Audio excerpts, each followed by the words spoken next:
Bonjour, bienvenue chez Steph et bienvenue aujourd'hui pour une nouvelle recette. Nous allons faire des pains au raisin, donc c'est une recette que je vais réaliser sur la toile de cuisson. Celle-ci, vous la connaissez très bien, on va avoir deux utilisations différentes aujourd'hui pour cette toile. Et je vous montre tout de suite comment on réalise la recette. La toile de cuisson est posée sur la plaque alu, on aura besoin aussi du film alimentaire, un rouleau à pâtisserie, le racloir rose, la petite spatule coudée, la spatule mélangeuse et le tapis à pâtisserie. Pour les ingrédients, il nous faut donc du lait, de la levure pour brioche, des raisins secs, du rhum, du sucre, de la farine, des œufs, du beurre, du sel, de la maïzena. Je vais réaliser cette recette sur le high cooking de Armelle Mornay. Vous pouvez la réaliser bien sûr sur n'importe quel robot ou faire à la main la pâte et la crème pâtissière. Donc pour commencer, nous allons réaliser la pâte briochée feuilletée. Donc là, dans mon robot, j'ai trouvé la recette, je fais lancer le pas à pas et ensuite je n'ai plus qu'à suivre les instructions. Donc ici, c'est 260 g de lait. Donc hop, j'avais déjà pesé à l'avance.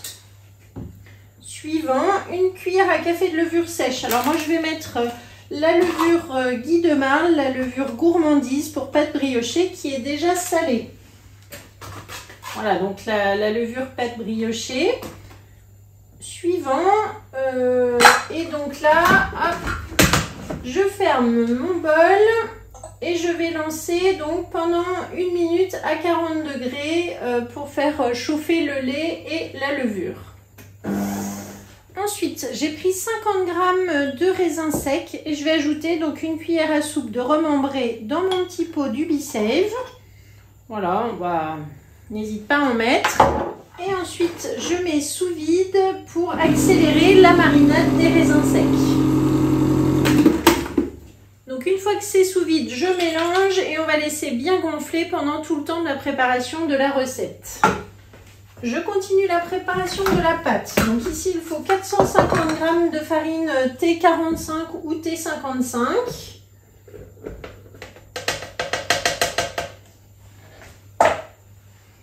Suivant, 40 g de sucre.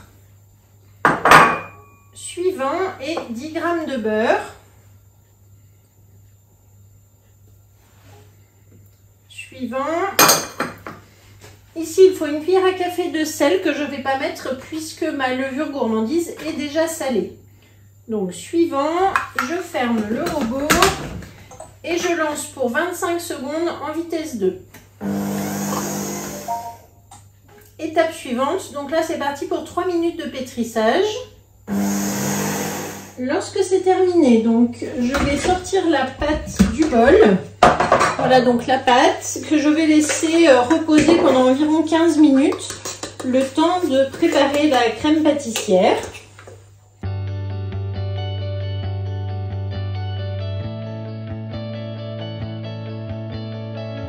Je vais mettre donc mon couvercle en silicone dessus pour la laisser bien gonfler. Vous voyez ce couvercle qui recouvre parfaitement le cul de poule, qui ne laisse pas passer l'air, puisque là, vous voyez, on accroche vraiment avec le couvercle. Et donc, on va essayer de le mettre au-dessus d'une zone de chaleur pendant environ 15 minutes. Et on va enchaîner du coup avec la préparation de la crème pâtissière.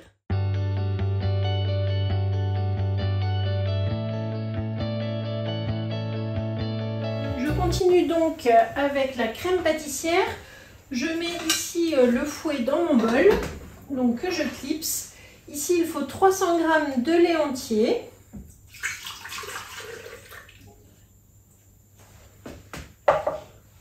Suivant, 3 jaunes d'œufs. Donc là, je vais séparer les jaunes et les blancs. Je vais mettre les blancs sous vide pour faire une autre recette. Vous savez que je peux les conserver sous Ubisave environ 1 mois sans souci, les blancs d'œufs.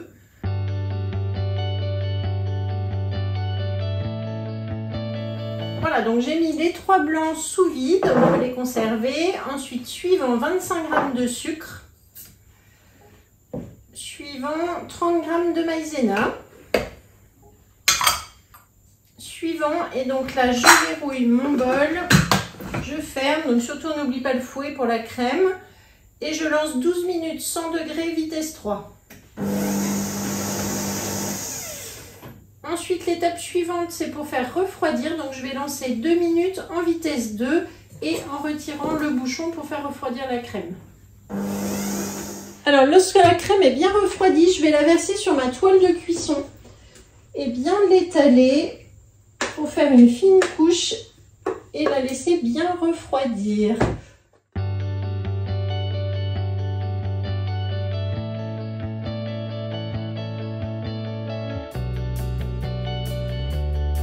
On m'a donné des œufs de poule là et du coup la crème est vraiment bien jaune, ça a l'air super bon. Donc là je vais la filmer au contact, c'est-à-dire qu'avec mon dérouleur de film, je l'ouvre, je tire mon film que je pose délicatement comme ça sur ma crème. Ici je coupe le film, elle va être recouverte comme ça. Et voilà, du coup maintenant je vais pouvoir mettre au réfrigérateur et attendre qu'elle soit bien froide. On va continuer la recette avec la pâte. Lorsque la pâte a un petit peu gonflé, donc au bout de 15-20 minutes, je mets un petit peu de farine sur mon tapis à pâtisserie. J'en mets bien partout parce que je vais l'étaler vraiment sur tout le rectangle.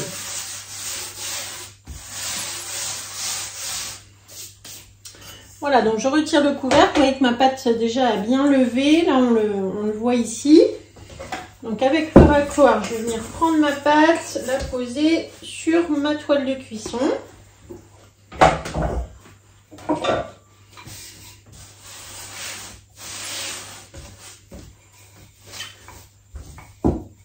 Et donc je l'étale pour faire un grand rectangle.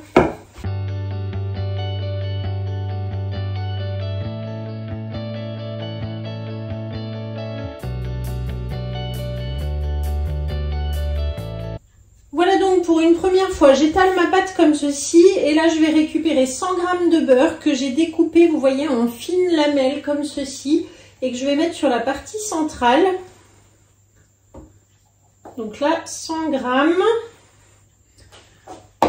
Et ensuite je vais tout simplement replier ma pâte sur le beurre. Une première fois, une deuxième fois. Et faire un grand rectangle que je vais laisser maintenant reposer environ 10 minutes au réfrigérateur. Donc pour ça, hop, je l'emballe dans ma toile à pâtisserie et c'est parti pour 10 minutes au frigo. Au bout de 10 minutes, je sors donc ma pâte avec le tapis et je vais de nouveau l'étaler en rectangle.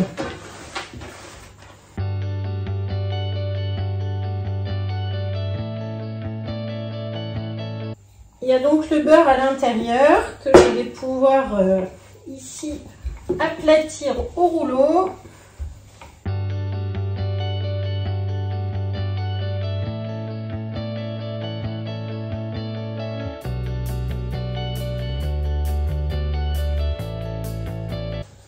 Lorsque vous obtenez comme ça un grand rectangle, donc maintenant on va rouler en fait notre pâte dans le sens de la longueur. Pour faire un petit boudin.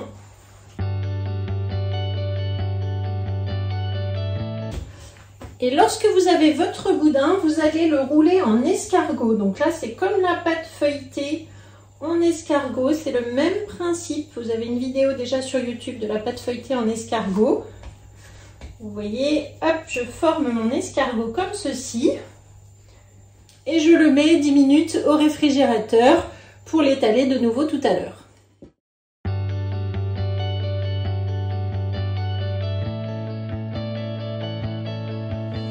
Et je récupère donc mon escargot en faisant bien attention cette fois-ci de ne surtout pas le rouler à plat comme ça, mais bien dans la forme de l'escargot. Donc on va commencer à l'aplatir un petit peu comme ça. Et là c'est ce qui va nous faire vraiment le feuilletage, les différentes couches, vous voyez, de la pâte. C'est une pâte qui se travaille vraiment très bien, vous voyez, qui n'est pas collante du tout.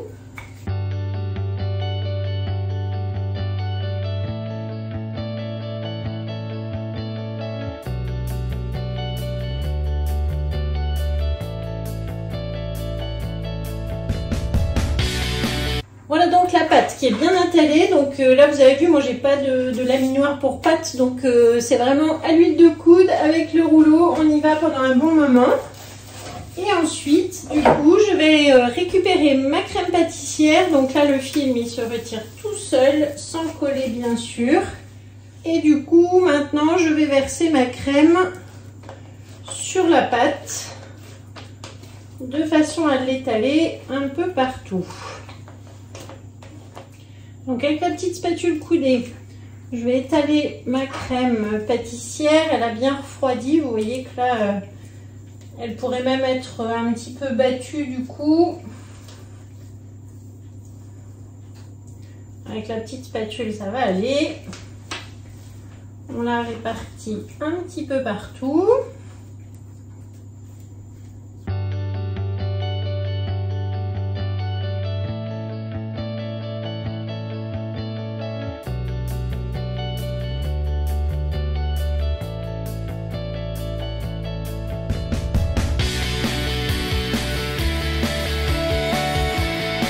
Une fois que le grand rectangle est recouvert de crème pâtissière, on va pouvoir mettre les raisins.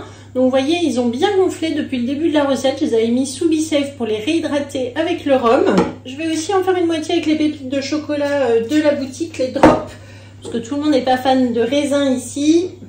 Donc là, j'ouvre, je libère l'air et je répartis donc mes raisins.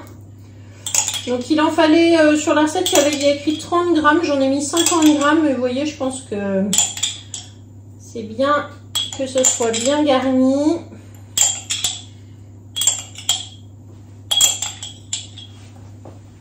Et donc des pépites de chocolat sur l'autre moitié.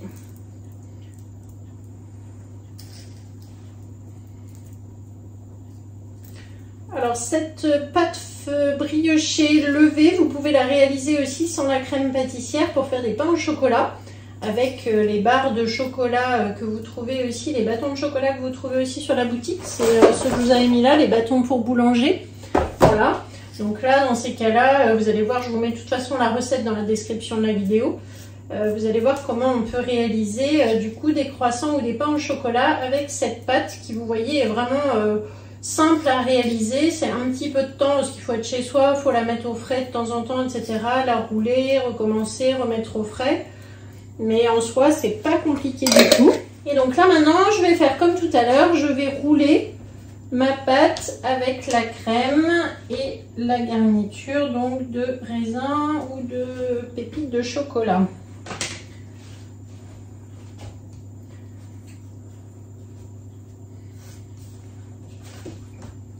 Là, je m'aide avec le racloir pour pousser ma pâte.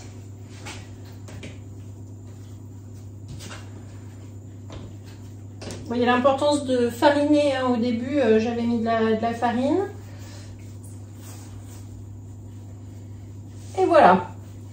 Donc là, j'ai fait un gros boudin que l'on va laisser maintenant de nouveau reposer au réfrigérateur, voire au congélateur si vous avez la place. Moi, ça ne va pas rentrer ici. Où je vais le mettre. Du coup, je vais découper 1, 2 et comme ça, je vais mettre au congélateur.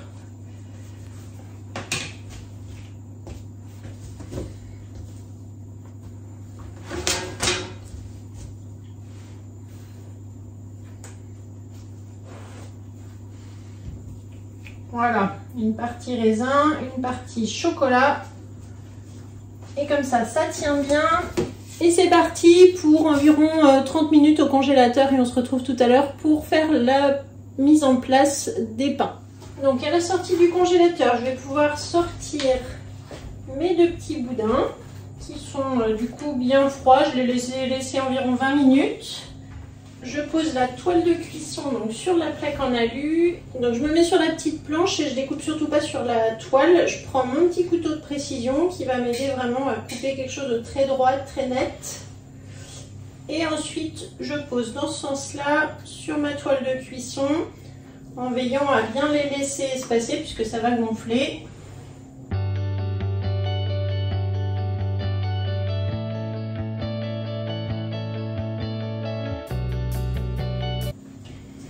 Et voilà, donc là maintenant on va laisser lever pendant environ 1 heure et ensuite on mettra au four à cuire.